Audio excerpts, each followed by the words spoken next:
পুলিশের বাড়িতে সোনার হার ছিনতাই। বৃষ্টির সকালে এমনই অবাক করা কাণ্ড ঘটল দিনহাটা শহরে। পুলিশ কর্তার বাড়িতেই এমনই চাঞ্চল্যকর ঘটনা ঘটে গেল। পরিবারের অভিযোগ, সকালে বাড়ির দরজা খোলা থাকার সুযোগ নিয়ে দুষ্কৃতী প্রথমে একটি মোবাইল ফোন, একটি ছাতা নিয়ে যায়। পরে বাড়ির গৃহবধূর গলায় থাকা সোনার চেন ছিনতাই করে বৃষ্টির মধ্যে গা ঢাকা দেয়। পরবর্তীতে যদিও ছাতাটি নাকি খুঁজে পাওয়া গিয়েছে। এমন অবাক করা কাণ্ড শহরের 1 নম্বর ওয়ার্ড বাবুপাড়ায় ঘটেছে। ঘটনার পর থেকে একদিকে যেমন শহরের নিরাপত্তা নিয়ে প্রশ্ন উঠছে, অন্যদিকে পুলিশের বাড়িতেই এই ধরনের ঘটনায় অনেকেই হাসি চাপিয়ে রাখতে পারছেন না। ঘটনাটি ঘটেছে মিরাজ সরকার নামে এক গৃহবধূর বাড়িতে। সকালে প্রবল বৃষ্টির কারণে প্রতিদিনের মতো মর্নিং ওয়াক বাতিল করে বাড়ির উঠোনে পুজোর জন্য ফুল সংগ্রহ করেছিলেন তিনি।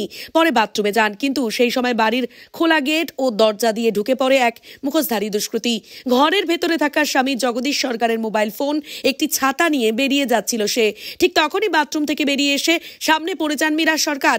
অভিযোগ, মুহূর্তের মধ্যেই ওই দুষ্কৃতী তার গলার সোনার চেন ছিনিয়ে নিয়ে পালিয়ে যায়। পরবর্তীতে বাড়ির দেওয়ালের ওপারে চুরি করার ছাতাটি পায় পরিবার। অবাক করা এই কাণ্ডে শহরের নিরাপত্তা নিয়ে উঠতে শুরু করেছে প্রশ্ন। পুলিশের বাড়িতেই এই ধরনের ঘটনা, তাহলে সাধারণ মানুষের নিরাপত্তা কোথায়, বলছেন আম জনতা। ঘটনার খবর পেয়ে দ্রুত ঘটনাস্থলে পৌঁছয় দিনহাটা থানার পুলিশ। মহকুমা পুলিশ আধিকারিক ধীমান মিত্র জানিয়েছেন, ঘটনার তদন্ত শুরু হয়ে গেছে। অভিযুক্তকে দ্রুত চিহ্নিত করতে বিভিন্ন দিক খতিয়ে দেখা হচ্ছে। বাবার ডাকেই আমাদের ঘুম ভাঙে, কারণ বাইরে প্রচণ্ড মুষলধারা বৃষ্টি, এত ঝমঝমে বৃষ্টি, মানে চিৎকারেও যেন এ ডাক শোনবার নয়, মানে এরকম অবস্থা। তারপরে মা প্রচণ্ড আতঙ্কিত ছিল। তারপরে বুঝতে পারি যে মা বয়স্ক মানুষ, 69 বছর বয়স, রীতিমতো ল্যাট্রিনের দরজা খোলা রেখে ল্যাট্রিন করছিল কোমোটে। তখন দুষ্কৃতী আমার শাশুড়ি মাকে এরকম করছে, মুখ মাথা গামছা দিয়ে পুরো বাঁধা ছিল। শাশুড়ি মা তো প্রচণ্ডই ভীত অবস্থায় ছিল সেই সময়। তারপরে গলার হার নিয়ে ওই দিয়ে চম্পট দিয়েছে পাঁচির টপকে।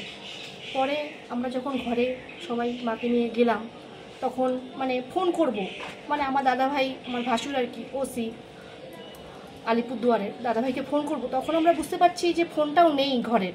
মানে তখন বুঝতে পারলাম সবাই যে আগে বেডরুমে ঢুকেছে বাবা, এমনকি আমার দেওরও ঘুমন্ত অবস্থায় ছিল। বাবার মোবাইলটা আগে পেয়েছে, মোবাইলটা আগে নিয়েছে, তারপর আমার শাশুড়ি মার কাছে গিয়ে শাশুড়ি মাকে অ্যাটাক করেছে। মালা এবং মোবাইল দুটোই নিয়ে চম্পট, এবং ছাতারাও ফেলে গিয়েছে, আপনারা দেখতেই পেয়েছেন। সব থেকে একটাই প্রশ্ন, মানুষ কি নিজের বাড়িতেও সুরক্ষিত নয়? তাহলে মানুষ কোথায় সুরক্ষিত? এটা যদি রাস্তায় হতো মানা যেত যে মর্নিং ওয়ার্কে গিয়েছে, রাস্তায় হয়েছে, কিন্তু বাড়ির থেকে কিভাবে একজন মানুষের, তাহলে নিশ্চয়ই নখদর্পণে ছিল যে আমাদের বাড়ির কোথায় কি, এবং কি মা সকালবেলা ল্যাট্রিনে যায়, আমাদের মনে হচ্ছে সেটাও তার নখদর্পণে। না হলে এত ডিটেলস জেনে একজন বাড়ির পাশে থেকে, মানে অসম্ভব ব্যাপার, সব কিছু নখদর্পণে না জানা থাকলে। নখদর্পণে জানা ছিল জন্যে সম্ভব, না হলে আমার বিয়ের পরেও মানে আমার বুঝতে অসুবিধা হয়েছে যে বাবার ঘর কোনটা কোনটা কি, নিশ্চয়ই তার সব কিছু নখদর্পণে।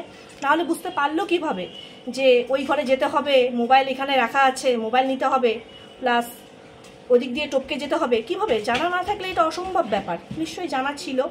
এবং যে বা যারা করেছে জানি না, এবং কি আমার শাশুড়ি মাকেও তারা মেরেও ফেলতে পারতো, বয়স্ক লোক, হয়তো শাশুড়ি মা ধস্তাধস্তি করলে ও মেরেও ফেলতে পারতো।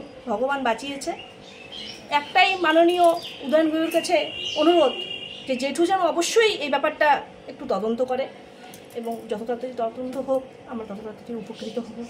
এই আপনারা কি কাউকে করেছেন, যে আজ করেছেন যে কে করতে পারে? না, পাড়া প্রতিবেশী সবাই আমাদের খুব ভালোবাসে। কে বা কারা করেছে এটা অজানা, কার মনে কি আছে এখন তো পুলিশের কাছে কমপ্লেন হয়েছে? হ্যাঁ, পুলিশের কাছে কমপ্লেন হয়েছে। আপনার নাম? আমার নাম রিয়া সরকার। জায়গাটার নাম? বাবুপাড়া, 1 নম্বর ওয়ার্ড, মতিলাল।